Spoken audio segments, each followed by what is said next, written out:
This is a download from Rutland Radio. Hello, and thank you for downloading the Rutland Radio podcast from rutlandradio.co.uk. This is where you can hear the best bits from the last week. It is almost one of Rutland's biggest secrets, but it is a very great event. And this year particularly, being our 30th year, we're looking at how we can entertain and engage more younger people. I was at a bird fair actually in India a few months ago and met an Israeli guy who's married to a Japanese lady who has an incredible story in Japan where they saved the oriental white stork. And the particular town, Tohoku, are very proud of this. So they have sponsored what will be the first wild zone of bird fair. It's going to be an incredibly big marquee full of children's activities. Now remember, children come to bird fair free, so all weekend there's going to be plays, there's storytelling, there's face painting, there's origami, there's film shows. People like Mike Dildra would be in there. We're doing virtual pond dipping even from there, so it's really going to be great. And John Schoen, a local person, is actually going to be making magical wands, so you'll be able to come along and make your own wand, your wildlife wand, wave it, and you're guaranteed to see some wonderful wildlife. So we really want local families to come. This is the opportunity. We want to show the Japanese our support for conservation and for young people. So have a look at our website. It's birdfair.org.uk, and you'll see an incredible range all weekend of children's activities. Plus, of course, 180 lectures in the 4 lecture marquee. So it's all there at Rutland Water. The weekly Rutland Radio podcast.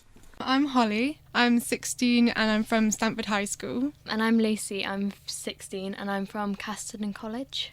So can you tell me a little bit more about the National Citizen Service? Well, it's a 4-week course and it's for 15 to 17-year-olds and it's funded by the government. So we pay £50 to go in it, and in the first 2 weeks it's residential and the last 2 weeks it's charity fundraising. We're in our 4th week of charity fundraising. And what charity are you raising money for? We're raising money for Mind, but we're basically raising awareness for mental health issues, LGBT and body confidence. So why do you think these are important, these issues, to raise awareness about? Well, we just feel like more could be done, especially in our area. We feel like there's not much done and not much talked about for mental health. And we feel like when we were discussing this, everyone could tell a story of someone they knew or even themselves of some sort of problem, and we just felt like it was the best way to go, really. Mm-hmm. So have you got a team name for your team? It's all right, isn't it? It's all right. All right, it's all right. I like it. And what are you going to be doing for your work? What work will your team be doing? So we're basically in Stamford High Street tomorrow and on Wednesday, and we're doing like Zumba, and we've got a VR experience inside the Mind charity shop, and then we've got a big wall and we're getting people to write positive messages on it. And what time will you be around Stamford? 10 till 4, isn't it? 10 Yep. till 4. How lovely. And you both looking forward to it? Yeah, Yeah, we're very really. excited. Have you got good Zumba moves? We're No. very energetic. Yeah, we're not the best dancers, but we've got the energy. So Lovely. Yeah. Well, best of luck, girls. thank you so Thank you much. so much. I really just want to thank our NCS group for being the best group. We've got such a lovely group. Yeah, we love you all, and thank you for having us. Rutland Radio. We've got a really special event this year for the Friday. We're calling it the State of Nature Question Time, a bit like the BBC Question Time. So we've got an amazing panel, which includes Chris Packham, Simon King, Kerry McCarthy, the MP, who was the Shadow Environment Secretary, Patrick Barkham, the author and journalist from The Guardian, Mary Colwell from the BBC, Craig Bennett, the CEO of the Friends of the Earth, and Mark Cocker, one of our greatest wildlife naturalists and writers. So these people will be on the panel. We desperately want people to come to this event because, this is your chance to actually ask these remarkable people, globally known, about the environment. Where's it going? So if anyone has a burning question they'd like to ask, please contact Sarah at the Bird Fair. And if your question is selected, then we'll give you a free pass to the Bird Fair and to the ticket. So it's going to be a great evening. And then on Saturday, we're actually doing a free event. Can you believe it? Me giving a free event away. But we are 30 years old. So, Yes. we were very lucky. The Colombians have decided that they would want to get more and more involved because Colombia has more birds than any other country in the whole world. And they've created this incredible form of music around wildlife and birds. So they're bringing bringing over a couple of musicians. They're going to sponsor the evening. There'll be free drinks and canapes and stuff like that. So again, it'll be limited to 400 people. Rutland Radio's best bits on the podcast. Thank you, Rob. I'm at New College Stamford, all ready for A-level results day with all the students here. There's mixed emotions going on, really. You've got people who are looking quite excited and a little bit nervous, and I'm here with Tom Vincent. You've just got yours. Yes. Are you happy, excited? Yeah, pretty happy with these. Yeah, they're all spot on. What have you got? Let's have a look. I got A star in maths, A star in further maths, and A in physics. Wow. Now, maths and science. Gosh, they're hard. Pretty tough, and yeah. you've just smashed all of them. Yes, a lot of work, but I got 3 100%, and the rest were above 90%. So I'll take it. That's perfect. So what's next for you then? next, I plan to study theoretical physics at University of Nottingham. I'll do the 4-year course, and then after that, the plan is PhD. So. Wow, what do you aspire to be in the future? Straight out of uni, I want to go into research. So at the moment, I kind of like the nuclear side of physics, so maybe nuclear fusion reactors or something like that. So I do that for a few years, and then who knows, after that, maybe NASA or something, who knows. Dream big. Yeah, dream big, yeah. Well done. Rutland Radio. So I'm at New College Stamford on one of the most stressful days for A-level students. It's stressful, but it's quite exciting at the same time. I'm with Katie here. How are you feeling about your results, Katie? Yeah, I'm really, really happy. Just glad that it's all over. What did you study? Biology, psychology and sociology. And what did you get? C in psychology, B in sociology and B in biology. I got BBC at A-levels as well. It's great. It's great. So what does the future hold for you? What are you doing next? I'm going to Northampton University to do midwifery in March. Wow, lovely. Yes. Did you find your A-levels hard? Yes, really hard. A big jump from GCSEs? Huge jump, and the second year is like so much of a bigger jump than the first year. So it's really difficult. It's really intense. But you're happy that you've put in the effort and you've got your outcome? Yeah, definitely. So you're going off to university? Yeah. So what is one thing that you feel like you need to take to university that you can't live without? Probably my pillows. So you can get a comfy night out after you come back from the club. Definitely, yeah. Highlights from the past 7 days. The Rutland Radio Podcast. It's John Harrison, Head of School at Harrington. And how would you describe your results overall and the spirit of today? It's been a wonderful morning. We're absolutely delighted with the overall results. Students have worked so hard over the last couple of years, and we've had a third of all our results at A or A star, and nearly 90% of the grades at A star to C. So we're over the moon. And obviously these days in Rutland, you are the only place for people to come unless they pay, which is quite a different position to even a couple of years ago. Yeah, I mean, it's been a really interesting journey for the school. We've seen our school grow year on year. We've always felt the demand was here for high-quality A-levels, and we feel vindicated in opening. And, of course, the outstanding Ofsted judgment really supported that as well. So it's a really exciting time at the school. And what about the next step for the students? Is university the automatic kind of journey that they take? Yeah, it is. For the vast majority, probably 80-odd% of our students will go on looking at university. We're anticipating probably about 60% of those to Russell Group universities, but not everyone. We start very early on, almost as the students arrive, looking at different routes. Some will do higher tier apprenticeships, and which is a great route for those that want to go in that direction. How do you personally feel this is your first time actually with the students receiving their A-levels here?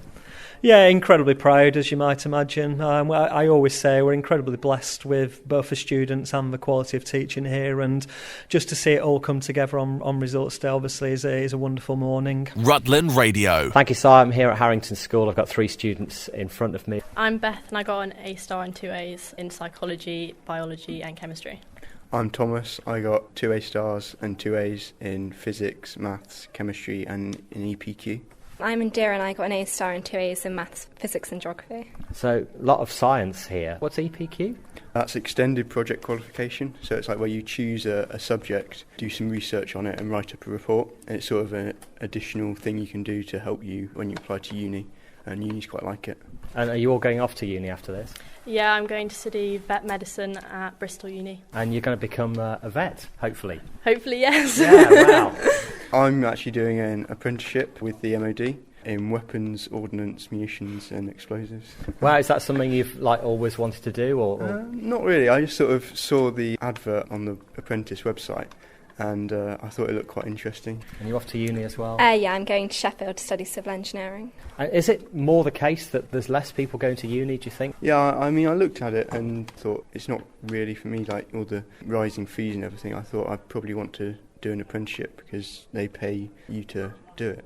How do you all feel being here after the long wait through the summer? Has it been kind of on your mind the whole time? Yeah, it's been quite on my mind. It's been quite scary, but I'm just glad it's over now. You look quite relieved, all of you. Yeah, it's just a big sigh of relief. It's just all built up to this moment, really. Yeah, the last 2 years of all hard work, and yeah, big relief is better. The weekly Rutland Radio podcast. Paul and I run Glastonbury. Can you tell me a bit about Glastonbury then and why it came about? We started it 4 years ago, I think that's so 4 years ago. And we were raising money for Stephen's story for Teenage Cancer Trust. It was just a good excuse to get a load of bands together and have a good day, really. And that's exactly what's happening this weekend as well. And that's it, yeah, it's just carried on that way, yeah. So who have you got performing locally? Locally we've got March to the Grave headlining. Mm-hmm. We've got Indigo Child, a local rock band at the Lounge. That's our band that we normally do.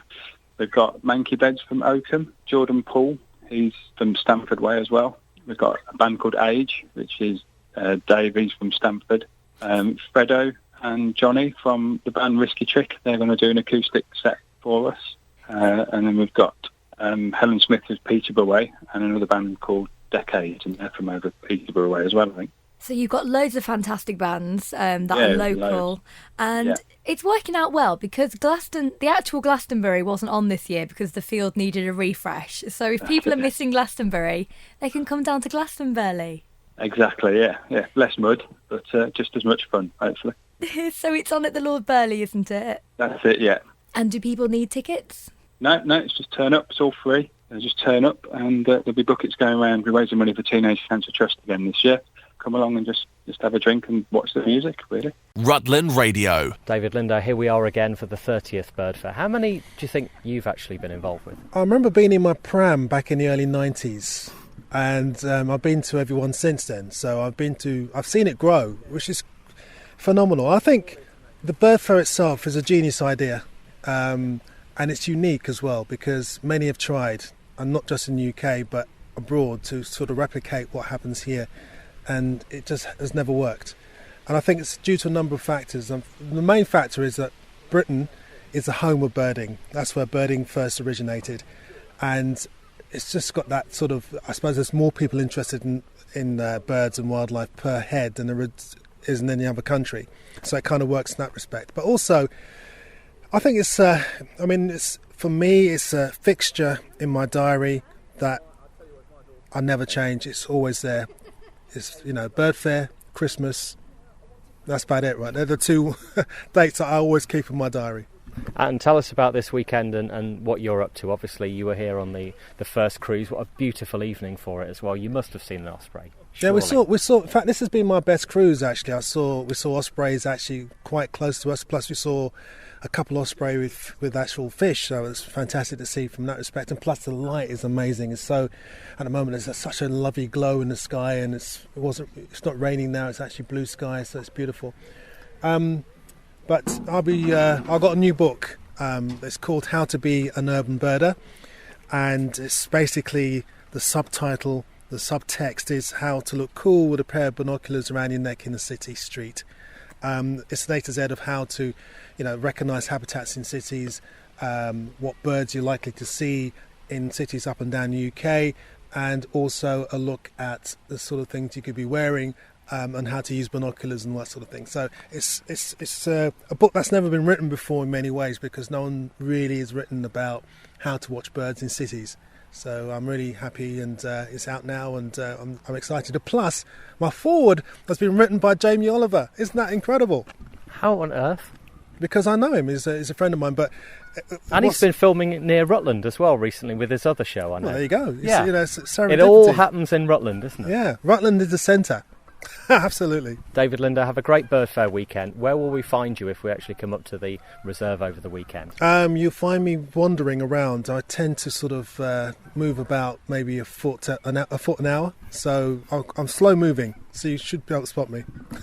Rutland Radio's best bits on the podcast. Thank you, Saya. I'm at New College Stamford. I'm with Alan, who has done really well, haven't you, Alan? Yes, I have, yeah, cheers. You're happy with your results? Very happy, yeah. Good, so what did you get? I got A star in physics. No way, you got an A star, that's amazing. I got an A in physics and an A star in maths. That's even better, that's amazing. And I got an A in computer science. And then I got a C in further maths AS. Wow, so you've done incredible. Really well done. So what do you want to do then? I want to study physics at University of Nottingham. And what's your plan? What's the big future plan? I'm not quite sure. I think my plan is to probably go into engineering. That's aeronautical engineering, work on planes. That's probably my dream. But I've got keep my options open. Yeah, well, the world is your oyster at this point. I remember this 5 years ago. It's a really nerve-wracking day because you can't worry anymore. You've done your best. That's all you can do. And you've come out with amazing results, so really well done. Yeah, cheers. I'm excited. So you're off to uni. Yes. What's the one thing you're most looking forward to for university? I'm looking forward to the freedom, to be honest. I'm living at home at the moment, and obviously I'm going to be getting out of that, staying in university accommodation, and yeah. And also, one thing that you're going to take to uni that you don't think you're going to be able to survive without, what would it be? Oh, I'm going to be honest, it's going to be my PC. You've done computer science, exactly. And you love what I'm going to need it, so yeah. Rutland Radio. Thank you, Saya. As you can hear in the background, there is a hustle and bustle of the students at Stamford School getting their results. I'm with a lovely student here. What's your name? Claudia Campbell. And how are you feeling about your results? Yeah, I'm really happy. Much better than I expected. So what did you take?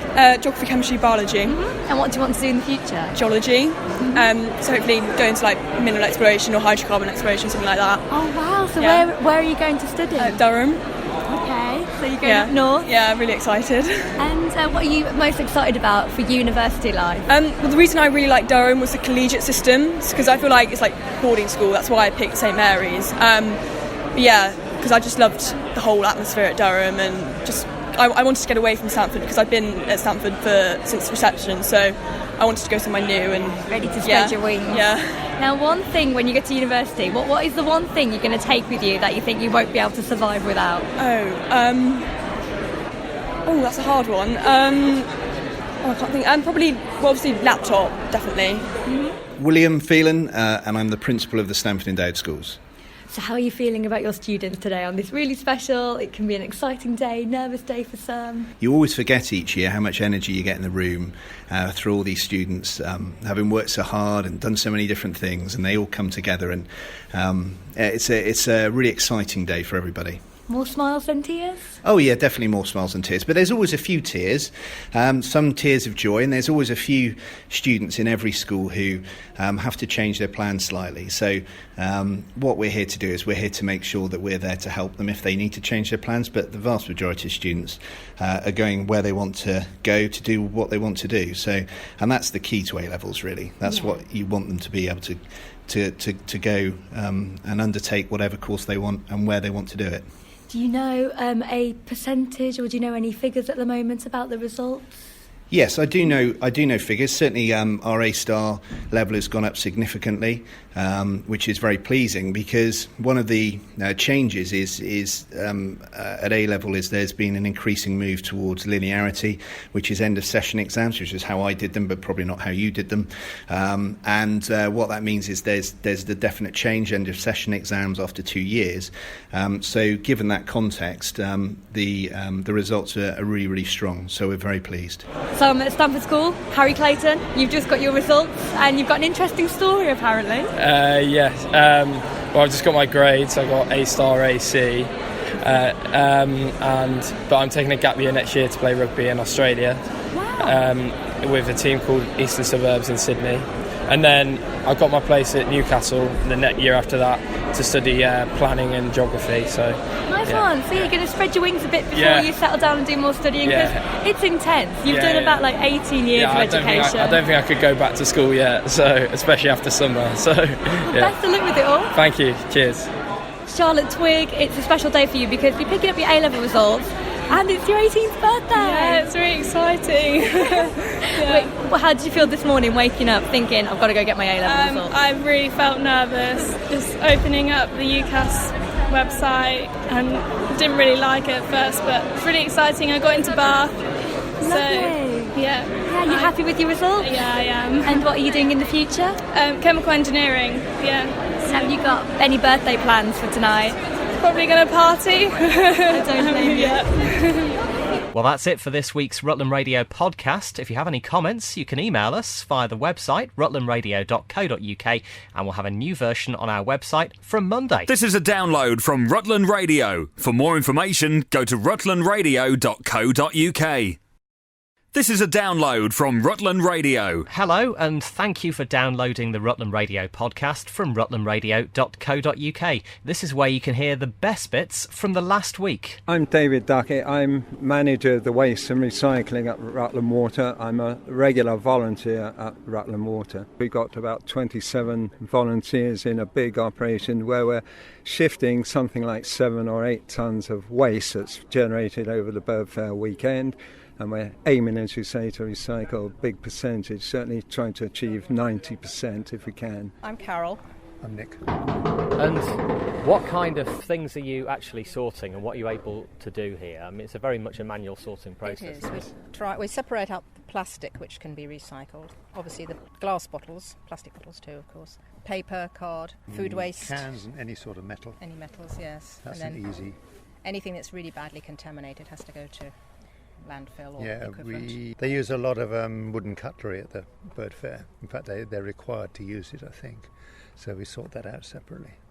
It's not quite the domestic route. We work with a company that take our waste and we work with their requirements, and we work very hard with the public and the exhibitors here to get a quality product, and then the big team here works with that to try and clean up cardboard, because a lot of the boxes come with packaging for selling purposes, mixed plastics of all types. We can actually operate with soft and hard plastics, which is different from the Rutland domestics.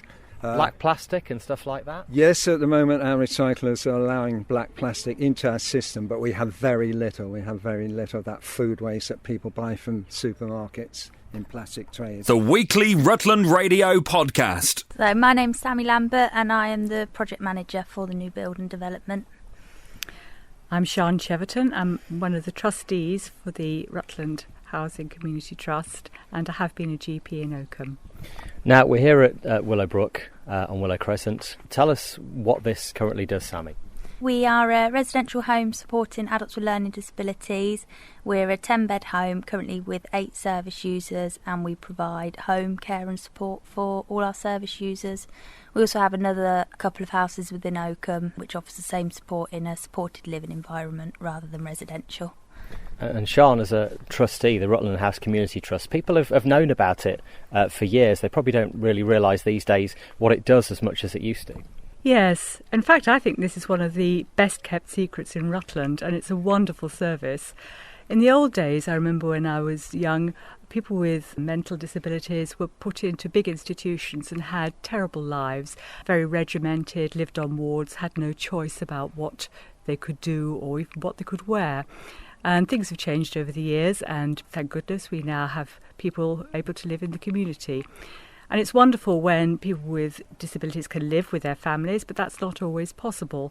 And also, as their families grow older, their carers grow older, they need places of their own. And this is what the Housing Trust provides. Wonderful accommodation where they can choose how they want to live, what they wear, what they put up in their room. They can choose the activities they do during the day, and they get supported in those choices, and even having holidays, some of which sound absolutely fantastic. Now, the idea is to take what was built, a few years ago now, in the late 80s, through to something that actually works in modern living. So, for instance, you've got a shared bathroom here at the moment. You want to actually make 7 new rooms. Yeah, we want to build a whole new building, which will provide our current service users with ensuite bedrooms and more communal space. And then we want to use what's our current building to provide 7 new units in Rutland for people with learning disabilities and people in transition and crisis, which is something that currently there's no space for in Rutland. and there's people being sent out of county to go to the cities away from family and friends because there's nowhere here for them.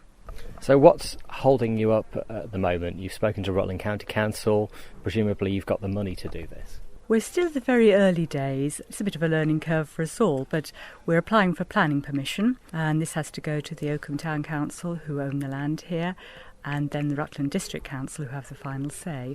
We also want to work with the neighbours, the people on the allotment holder, the people in streets the other side of the hedge, to make sure they know what's happening and they understand the need, and also that we're trying not to put up anything which is going to impact too much on their comfort and their peace in the gardens and things.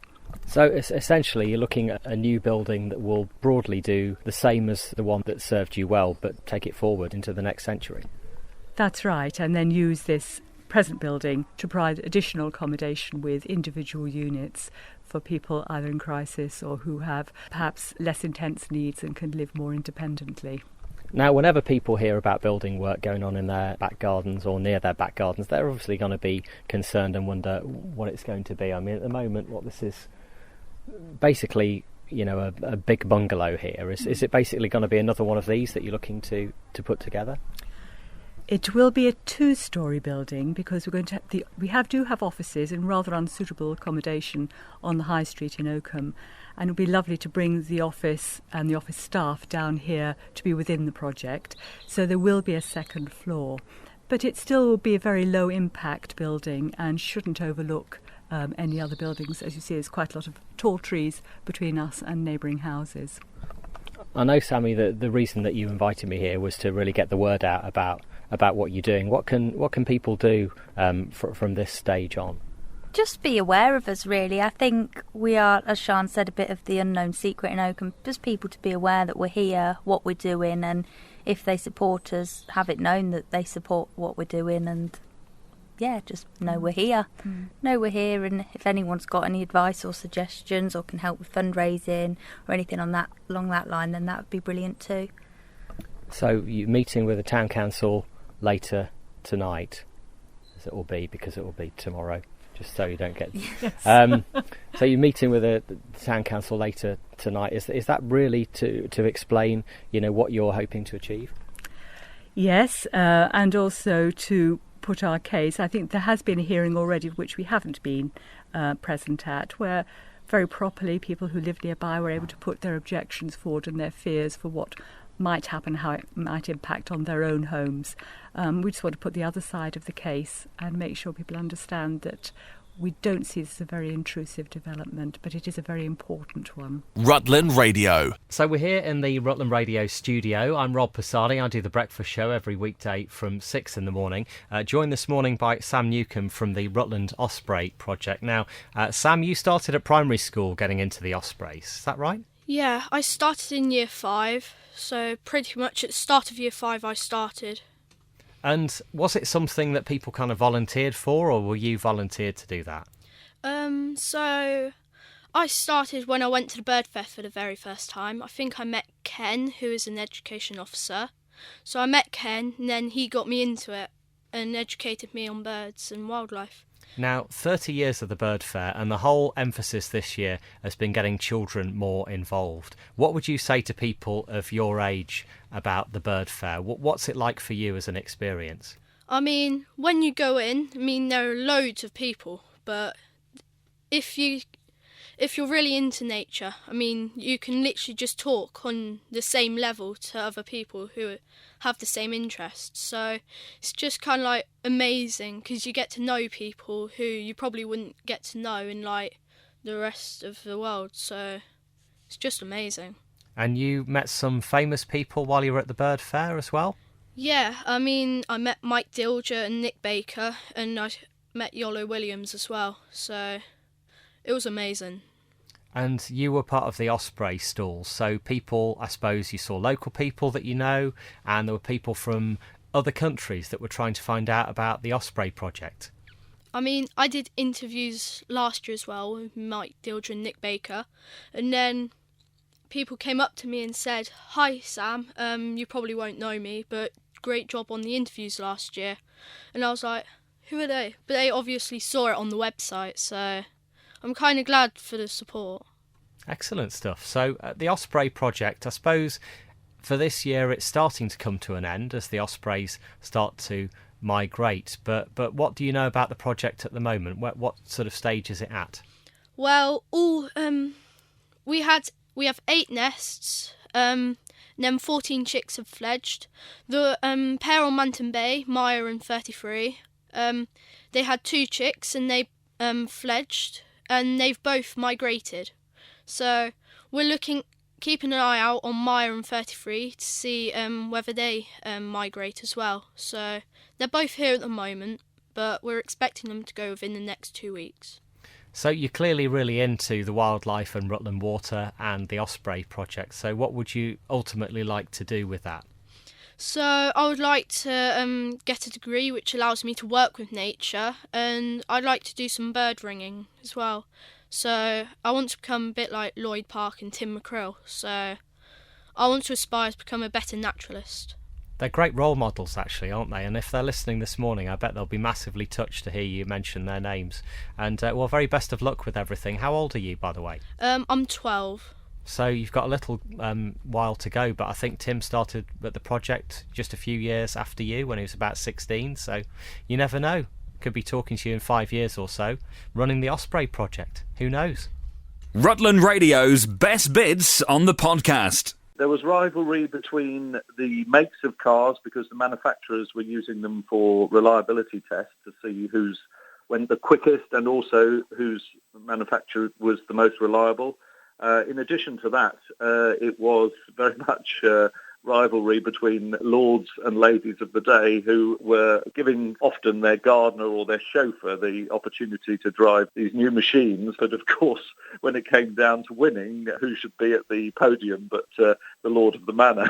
Yes, absolutely. It was rather amusing form of early motorsport. And, you know, I suppose life in your hands, not the sort of speeds that modern day cars would get to. Presumably, you know, they didn't even have the suspension, the grip on the tyres, anything that we have now. Absolutely. These were real bone shakers. They were going along the old deer park at Grimsthorpe, which is a long, arrow straight, 2 miles, tree-lined. And yes, one can imagine that it was very bumpy. The steering is not particularly good when you're on very narrow tyres. No suspension, and the lack of brakes is absolutely incredible. What most Edwardian car drivers say is that their brakes require written warning before they work, which is a sort of in-joke. They are nothing like modern brakes. So what sort of speeds would they have actually got to? What have you got records?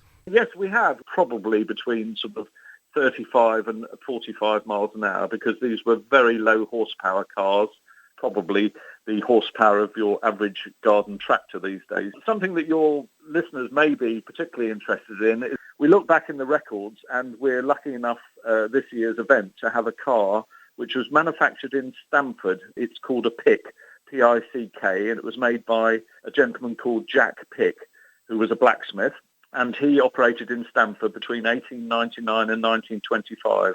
And his car was at the speed trials way back in 1902. Not that exact car, but that exact make of car is coming along to our event on Sunday. Rutland Radio. So it's the return of Birthday Play Your Cards Right. Rob Pisani here with Lydia Meredith. We're both going off to schools and colleges later. I got 4 A's, 4 B's and a C at GCSE. I quite enjoyed GCSEs, actually.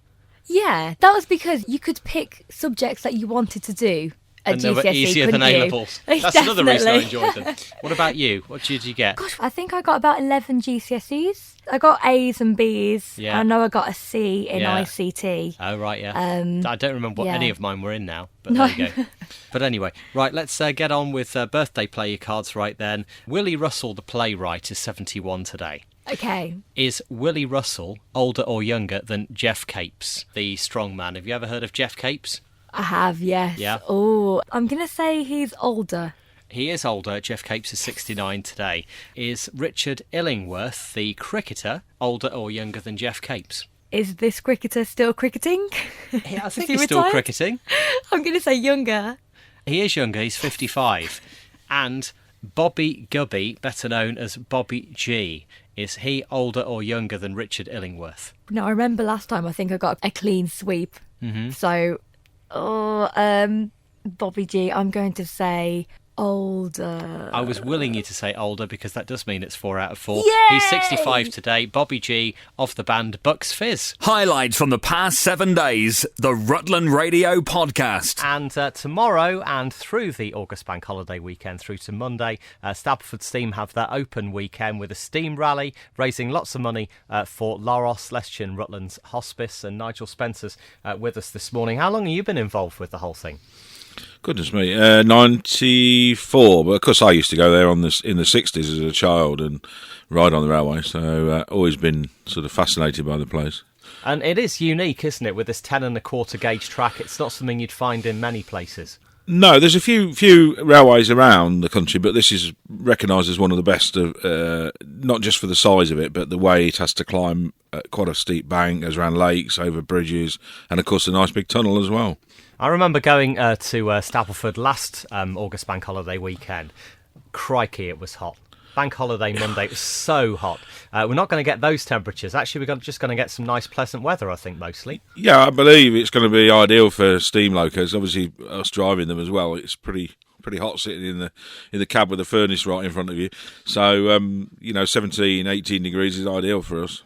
So if people want to come along, you start at 10 in the morning and you've got steam rides right the way through. £3 for adults, £2 for children, and then just a bit to ride on the trains. Yeah, so £2 for children, under 5s are free, and then the train rides are £3 per person, and then under 5s on the train are free as well. And you can take your dogs. Dogs are free, under control. You can take them on the train as well. But yeah, with first train will be out 10 o'clock all 3 days. So if you want to get there and try and avoid, it shouldn't be too bad for queues. But if you want to get straight on, first train's at 10. So if you get on that, you guaranteed you'll get on without any problem.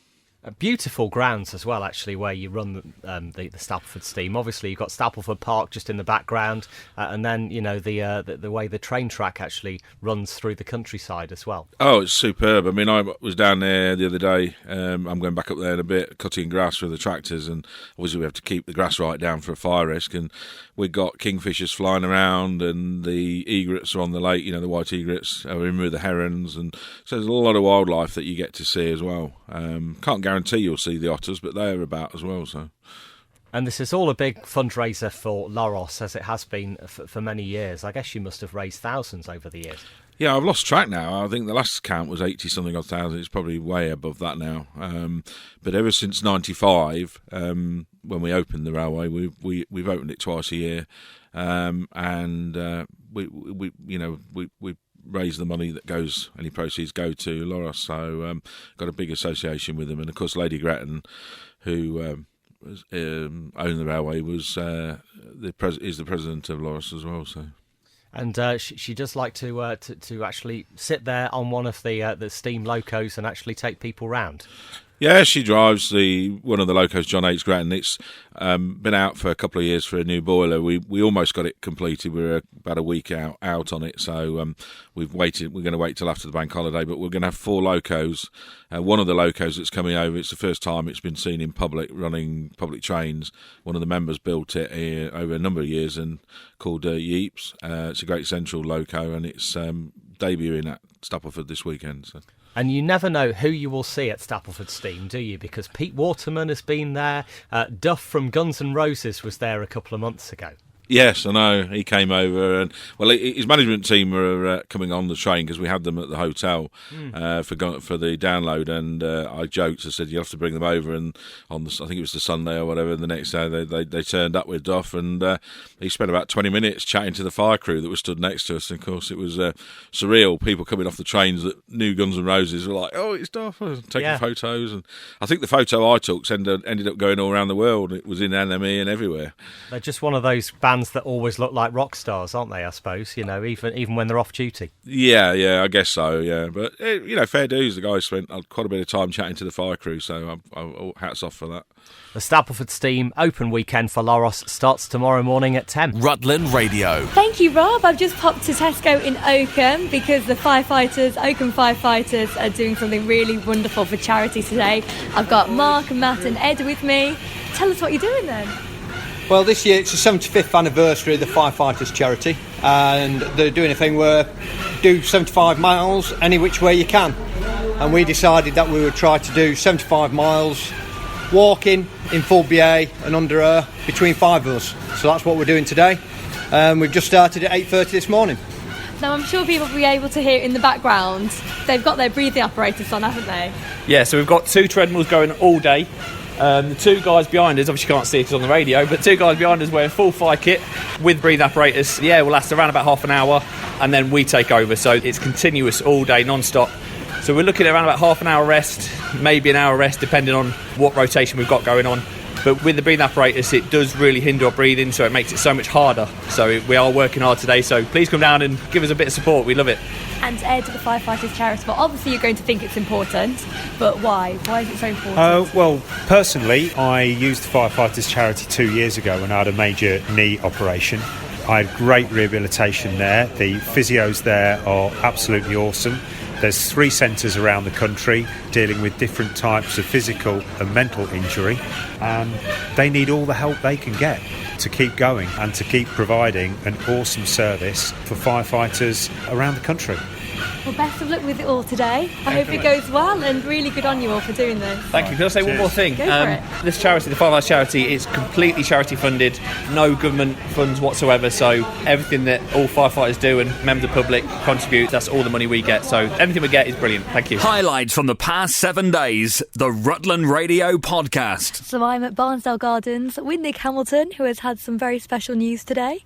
Yes, we've been awarded first place in the best 100 gardens, or the best gardens really, in the UK, as voted for by the readership of Garden News, which is great because it means it's the people that actually visit the gardens. Congratulations! Are you really? I'm guessing you're very happy about this. We're all bursting with pride this morning. It's great. It's always much better when it's awarded by the people that actually do the visiting. It's nice to get awards from people in your industry, but always great when it's actually the public who do the awarding, because at the end of the day they're the ones that we're doing what we do for.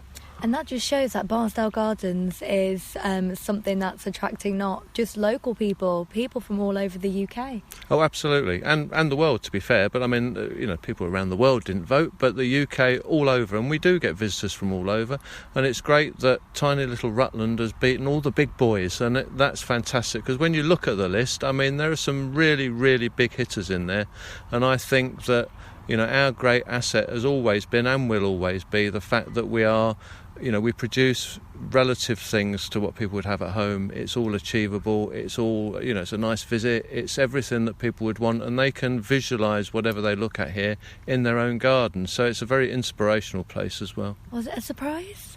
It was a massive surprise. I mean, I got this thing a long time ago saying, we're doing this competition and you're entered, and we put one little post on Facebook, and whereas lots of other people have had massive social media campaigns to generate votes, and we didn't really do anything because, as gardeners, you're very, you don't push yourself forward so much, and whatever, and we don't, and we just sort of left it to its own devices, and people came up trumps, which is great.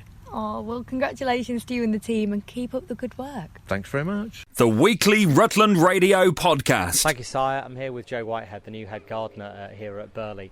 We're here on quite a cool summer's day. You might say this is more kind of traditionally English, but we've had some baking hot weather. How's it been for the grounds here at Burley? For the gardeners, it's been a challenge, and then the grounds as well. It's the warmest, hottest summer I can remember. I think it's probably the most challenging gardening year that I've ever known, with a wet spring, actual snow in the winter. It's been tricky. It's been an awful lot of time spent watering, but it's funny in gardening, sometimes like one hand takes something and the other hand gives it back. So one saving we've had is we've hardly had to mow the grass, as everybody in the county, I'm sure. So we've saved a lot, so we've spent a lot of time watering. But yeah, it has been challenging. We put a lot of new planting and areas in the autumn and the winter, and anything that we planted a bit later on was struggling, so there's a lot of that type of irrigation. But then the people have come. I've only been here just over 10 months, but I think it's an absolutely exceptional year for visitors, and people have been enjoying it hugely, which is great for us because that's fundamentally what we're here for, just to provide something. And you've come back to Burley. You were here a good few years ago. Yeah, so I was here maybe 15 years ago as an under gardener for about 4.5, 5 years, and then I left to go and train some more at Wisley Gardens, and then I've moved around the country. I never imagined coming back, so the first few months were quite interesting because I was here in my early 20s, and I had some great memories and fun times, so it was lots of every corner reminded me of something, so it was lovely. So it's been wonderful to come back because the gardens are in a period as well where we're putting a lot of effort into development and really trying to create more gardens at Burley, because Burley is known for its fantastic landscape and its beautiful capability brown, history and trees, but we want to put the gardens and the softer gardens and the borders and the intrigue back into the place. So for me and the rest of the team, and there's a wonderful team here, it's going to be a very exciting few decades. Joe, good to meet you. Thanks very much for joining us here on Rutland Radio. And we're looking at, as we see, obviously the horse trials all being built, and as it has been over the last 2 months, there'll be thousands of people here. But Burley's grounds always actually recover so quickly. Yeah, they do. There's a great forestry team that are very rehearsed at this. But yeah, it does. It is amazing. I think it's amazing how things can look dire and then suddenly come back. A lot of people have asked me, my lawns, are they going to come back? I said I think they will. I think it has been exceptional. There might be a need to overseed in the autumn, but it's amazing how nature pulls itself around. It's like a city is being built, and we don't get directly massively involved, but you feel the excitement of it all, and then it disappears. So it is a whirlwind experience. So yeah, it all goes. It was a good time as well for such a big event. In the autumn, it's cooler, and then grass recovers, but yeah, it's amazing how it all just comes back. Well, that's it for this week's Rutland Radio podcast. If you have any comments, you can email us via the website, rutlandradio.co.uk, and we'll have a new version on our website from Monday. This is a download from Rutland Radio. For more information, go to rutlandradio.co.uk.